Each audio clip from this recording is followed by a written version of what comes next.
안녕하십니까. 2021년 10월 8일 새벽 팩트 시작하겠습니다. 오늘 오전에 국민의힘 4명의 주자가 선정이 됐죠. 그게 뭐 3명이야 뭐 원래부터 예상이 돼 있던 거고 4번이 누가 될 것인가 뭐 이게 이제 관심이었는데 원희룡 전 제주도지사가 됐습니다. 뭐 국민의힘으로서는 비교적 뭐 그냥 원만한 선출이었다 이렇게 생각을 합니다. 왜냐하면 뭐 다른 후보가 선출됐을 경우에 어떤 국민의힘에 그 해가 될 상황 뭐 이런 것들이 좀 우려가 되기도 했었는데 그런 점은 넘었다 하면 상당히 내실 있는 토론이 있지 않을까 이렇게 이제 예상이 되고요. 제가 오늘 말씀드리려고 하는 내용은 그 내용이 아니고 오늘 석간이죠. 문화일보를 봤더니 이런 내용이 나왔습니다.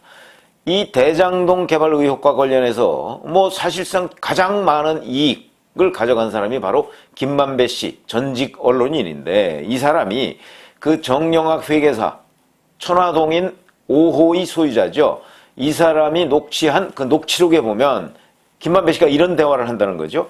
내가 실소유자가 아니라는 것을 직원들이 다 안다. 뭐 이 얘기는 뭐 이미 나왔던 얘기고요. 그런데 여기에서 김만배 씨가 정치자금은 내가 대야 한다. 이런 취지의 언급을 했다 하는 대목이 나옵니다.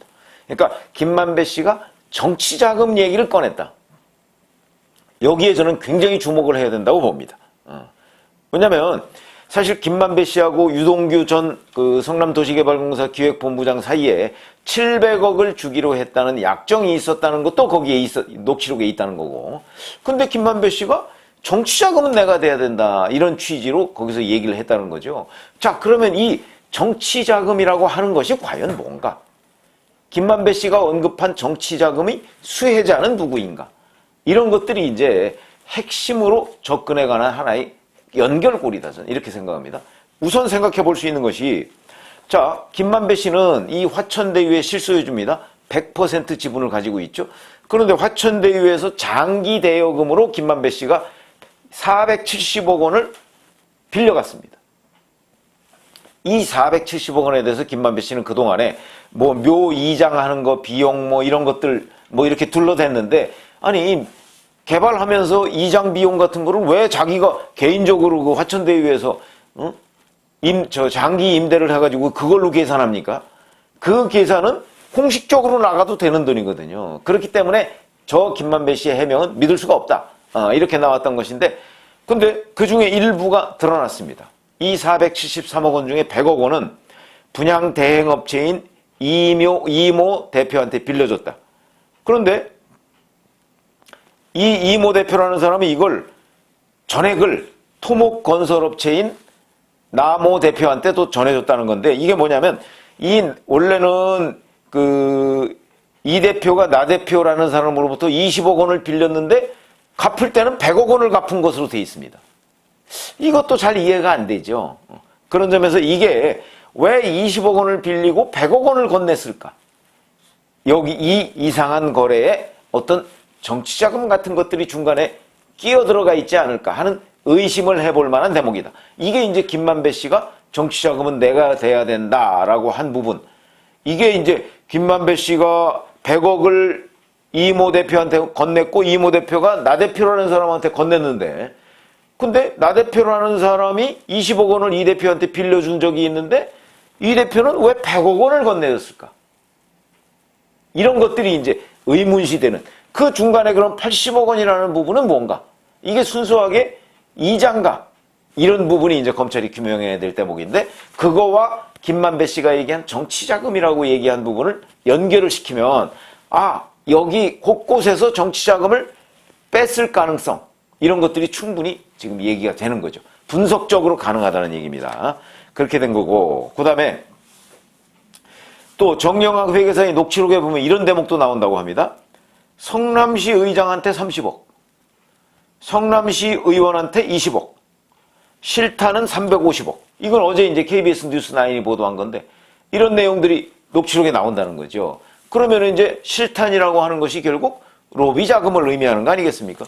그럼 여기에 나오는 성남시의회 의장이라는 사람은 최윤길 씨라는 사람을 얘기하는 것으로 보고 있는데 원래 2006년에 성남시의원에 당선될 때는 당시 한나라당으로 당선이 됐고요.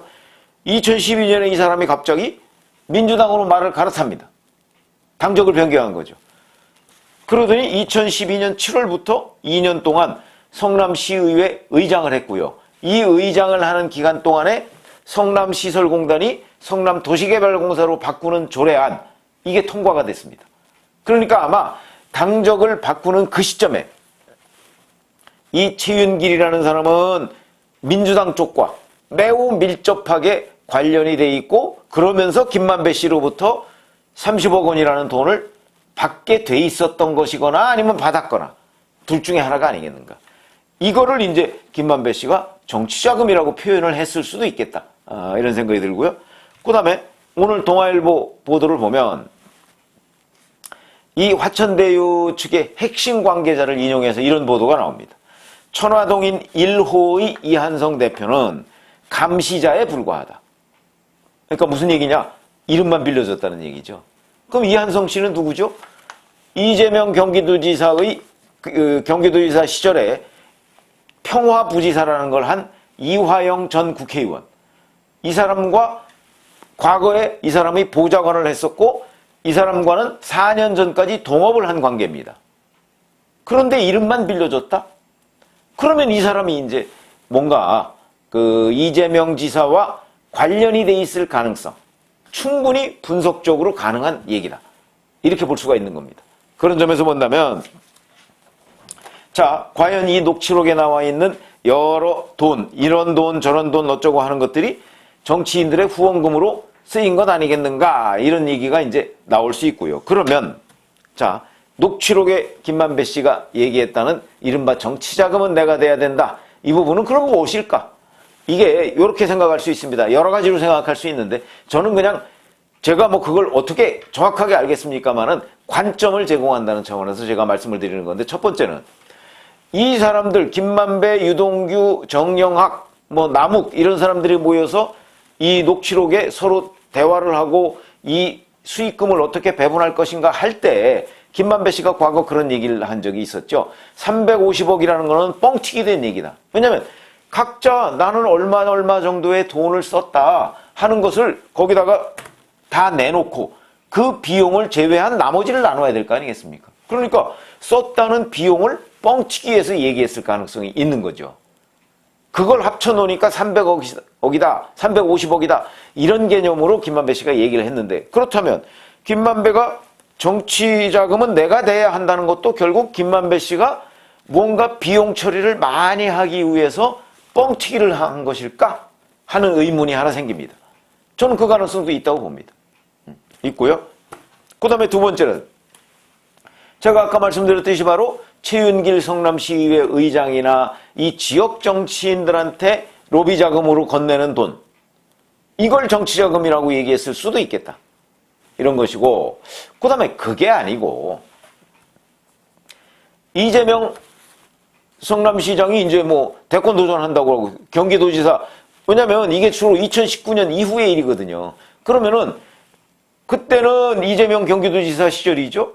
그러니까 이재명 경기도지사가 발주해서 일어났던 대장동 개발 의혹과 관련해서 이재명 이른바 대권 후보한테 어떤 식으로든 성의 표시를 하지 않을 수가 없는 상황이었죠. 2019년 이후에는. 2017년에 이재명 지사는 한번 대권 도전을 선언하고 문재인 후보와 당시에 경쟁 국면에 있었고, 그리고 거기에서 낙선한 뒤에 경기도지사하고, 그리고서 이제 이번에 대선 도전을 다시 할 것이 거의 확실시되고 있었기 때문에 정치자금은 결국 그걸 의미하는 것 아니냐. 그러니까 이재명 지사의 대권 행보를 도와줘야 된다는 차원, 이런 것 아니겠는가, 이렇게 분석할 수도 있습니다. 그러니까 세 가지의 가능성을 제가 지금 말씀드리는 거죠. 김만배 씨가 얘기한 정치자금을 뭐 조금 그냥 누구한테 후원하는 정도로 주고 뻥튀기 했을 가능성. 그 다음에 두 번째, 그냥 지역 정치인 정도, 시의회 의장이나 뭐 이런 사람들한테 그냥 일부 후원이나 뭐 이런 걸 하는 거, 그걸 의미할 가능성.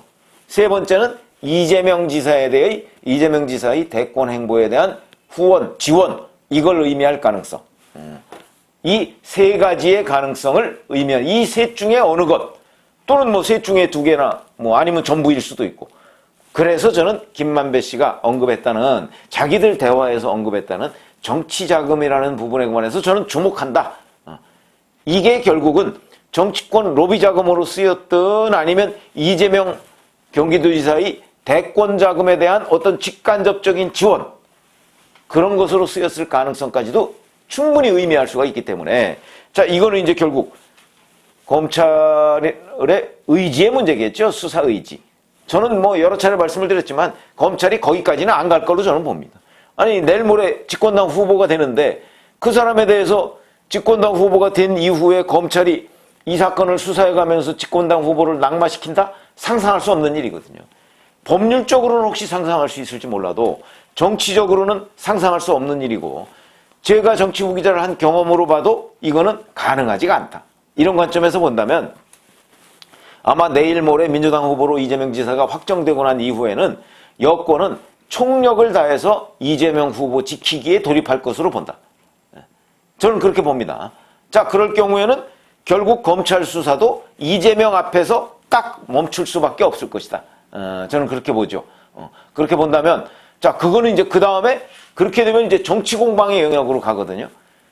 뭐 그거야 사실은 뭐 검찰이 염두에 두어야 될 사항은 아니죠. 이 검찰은 집권당 대통령 후보를 보호해야 된다는 일종의 그 여권 내의 컨센서스, 아마 이런 것 때문에 제가 보기에는 그 앞에서 딱 멈출 것이다. 뭐 그럼 국민의힘으로서는 잘하면 꽃놀이패가 될 가능성도 있습니다.